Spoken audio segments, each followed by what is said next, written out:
A heavy silence smothered the crowd as Ryan's heart hammered with a violent, unfamiliar rhythm. Ignoring Amanda, he turned his icy gaze on the onlookers, his voice a predatory growl. Anyone with a recording of this will find their lives dismantled by sunset. Delete it. The phones vanished instantly, silenced by the terror of his name. He takes Amanda into the SUV, treating her like evidence to be hidden. As the door clicked shut, the interior filled with a suffocating, leather-scented tension. Ryan stared out the window, his profile stone cold, refusing to acknowledge the drumming in his chest or Amanda's tear-streaked face.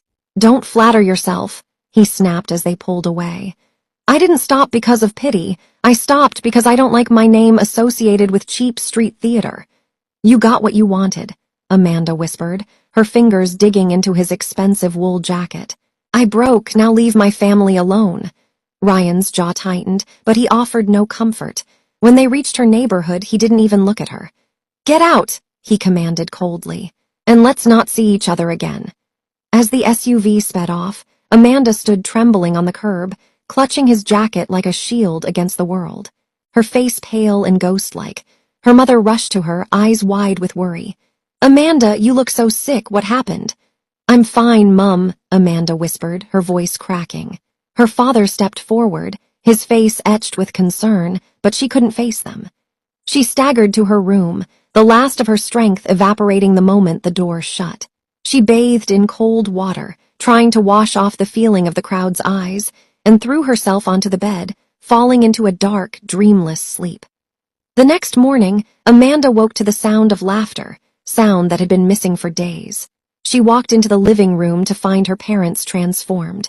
"Amanda, you won't believe it," her mother cried, beaming. "The office called. It was all a clerical error.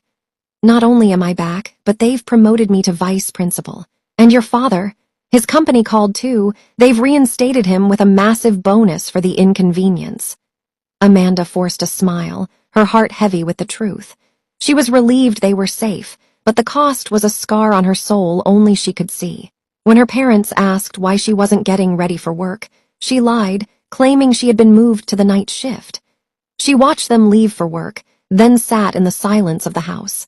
She wanted to find a new job, but she knew Ryan's shadow was long. Every recruiter in the city would see his "no" written across her forehead. Meanwhile, across the city, Ryan was losing his mind. He stood in his glass-walled office, his hands shaking so violently he dropped his crystal glass. It shattered, mirroring the state of his composure. He wasn't supposed to feel. He was the boy who laughed at death. So why did his chest ache? Why did he keep seeing the way Amanda's fingers fumbled with her buttons? He rushed to the only person who knew his medical history, Dr. Aris, the man who had treated his emptiness since birth. "My hands won't stop," Ryan growled, pacing the examination room like a caged predator. "Give me a pill, a sedative, anything to kill this." Movement. Dr. Aris watched him with a mixture of professional curiosity and profound shock. "Ryan, your vitals are perfect. What you're describing isn't a neurological tremor. It's guilt. It's an emotional response." "Guilt," Ryan scoffed, a bitter laugh escaping his throat. "Guilt is for the weak. Does guilt make a man's heart feel like it's trying to kick its way out of his ribs?" "In your case, yes," the doctor replied. Ryan insisted on a prescription, but the pills did nothing. The image of Amanda in the dust haunted him. His pride screamed at him to forget her, but his body was betraying him. In a fit of rage, he smashed the remaining glasses on his desk. "What has that girl done to me?" Driven by a desperate need to stop the shaking and regain his cold control, Ryan sent his manager to deliver a formal invitation to Amanda. When the letter arrived, Amanda felt a cold spike of dread. She was a short-tempered girl by nature, but Ryan had taught her the meaning of true power. She was terrified, yet she knew that refusing him might bring the walls crashing down on her parents again. "Doing something is better than waiting to be destroyed," she whispered to herself. That night, Ryan booked an entire 5-star restaurant. He hated the noise of common people, but more than that, he didn't want anyone to witness this meeting. He needed to study her. He needed to figure out the glitch she had caused in his system. As Amanda arrived, she tried to maintain her steeze, her chin tilted up, but her voice betrayed her. "You called for me?" she asked, her voice trembling. Ryan sat across from her, his eyes scanning her face with the clinical intensity of a scientist dissecting a specimen. Under his breath, he muttered, "She's not even pretty." Yet he couldn't look away. He ordered the most expensive items on the menu without looking at the card. Confused and overwhelmed by the French names, Amanda simply pointed at his selection. "I'll have the same." As they ate, the silence was deafening. Ryan watched her every move, the way she held her fork, the way she winced when she swallowed. She almost choked under his unwavering stare. "I hear you're unemployed," Ryan said suddenly, leaning back, his pride beginning to swell again. He felt the guilt receding as he took back the role of the provider, the master of her fate. Amanda's eyes lit up with a flicker of hope. "Yes, I need to work."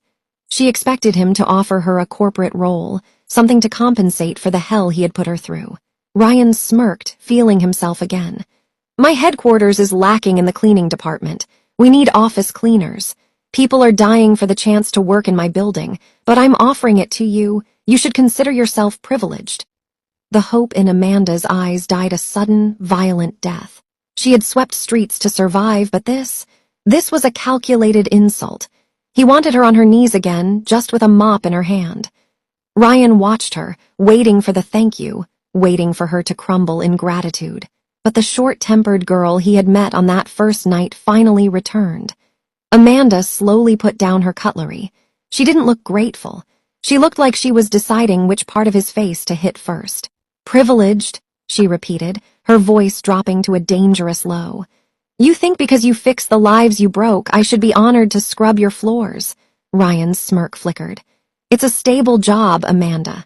Or would you prefer the street?" "I'd prefer the street," she snapped, standing up so abruptly her chair screeched against the marble.